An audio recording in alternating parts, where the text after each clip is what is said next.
Okay, today is day 8, and we're going to be talking about day 8, which is today, and then beyond that.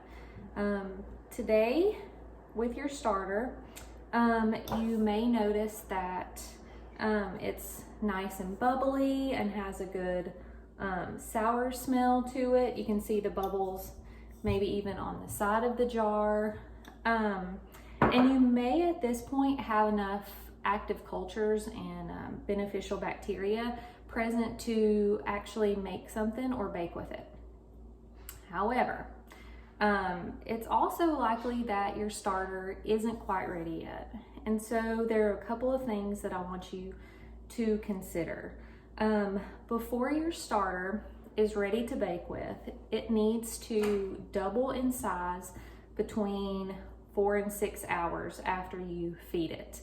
If yours is not doing that yet, then the bread that you make with it is probably not going to rise correctly, and you may have a tougher, more dense loaf of bread.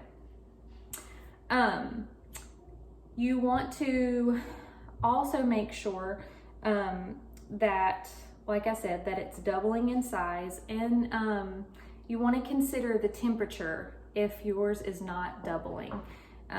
Temperature makes a big difference. So if you've just been leaving it out on the counter, maybe try the oven light technique today after you feed it, and see if it's doing that, the double rise within 4 to 6 hours.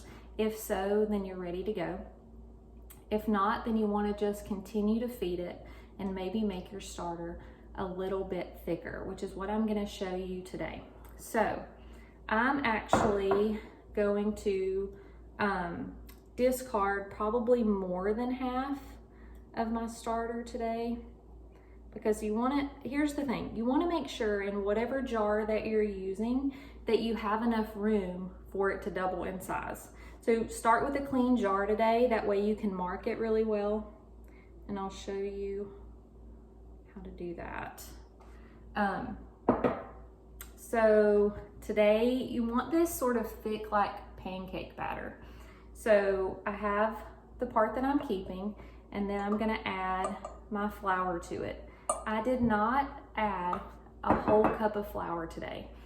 It does not have to be exact, just mine was around half of a cup. Like I said, I want mine thicker today. So, and then I'm gonna add my water, pour a little bit out on the floor as I'm doing that. And then you want to stir, stir, stir. And when you're stirring, try not to get it all over your jar or bowl, because you want to be able to see that rise. So I'm gonna stir a little slower today. You just, like I said, you want it to be thick like a pancake batter, because the flour is what's feeding it. You don't want it to be too much water, or it's not going to double up. So if yours is really thin, then you want to just add more flour than water. So let me show you. It's pretty goopy. Mine's actually probably a little thicker than pancake batter. So add just a little bit more. Try not to get that all over the place. You can always add more flour if you get it too thin.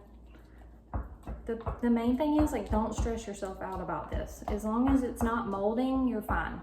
Like, continue to keep it. If you do see mold, then you want to throw it out and start over. But, all right. So it's a little bit thinner now. Just want it kind of goopy like that. And then what I would recommend doing is take a close look and grab a marker, which I can't reach right now. Anyway, grab a marker, maybe a dry erase, and mark on your jar where your starter, the top of your starter is. You can even, I've seen people put a rubber band around it also, if yours is small enough for that. But mark it and then cover it with your clean dish towel and put it in your oven with the oven light on, and see what happens in 4 to 6 hours. if it has doubled in size in 4 to 6 hours, you are ready to go. You can bake with this starter, or if you're not ready to bake with it, you want to put a lid on it, take the towel off, put a lid on it, and store it in the refrigerator. And we can talk more about that later. But if it has not doubled in size, then you want to continue doing this for a few more days. You don't have to do it every 12 hours. You can do it every 24, but make sure that you are feeding it at least once a day, because if you're not, then you're going to want to throw it out. But it must be fed once a day if you're leaving it out on the counter. Another little trick that you can do is you can take a little scoop of this and drop it into a cup of lukewarm water and see if your starter floats. If it floats, like after the 4 to 6 hours, if your starter floats, then it's ready to use. If it sinks to the bottom, then it's not. That's not always a perfect test for it, but I have seen that out there if you want to give that one a try. Basically, don't be discouraged. Keep going with it. Send me your questions if you have them. I'm also going to send out an email with several helpful links as to what you're going to do now, because I'm not going to continue these videos every day, but I do want to send you some links so you can watch a few videos that are out there and see a few recipes and different things like that. And I'll also link it to my Pinterest account, because I have a lot of recipes on there that I have tried and that I love. And so then I'll share those with you. So again, let me know if you have questions, and just don't give up.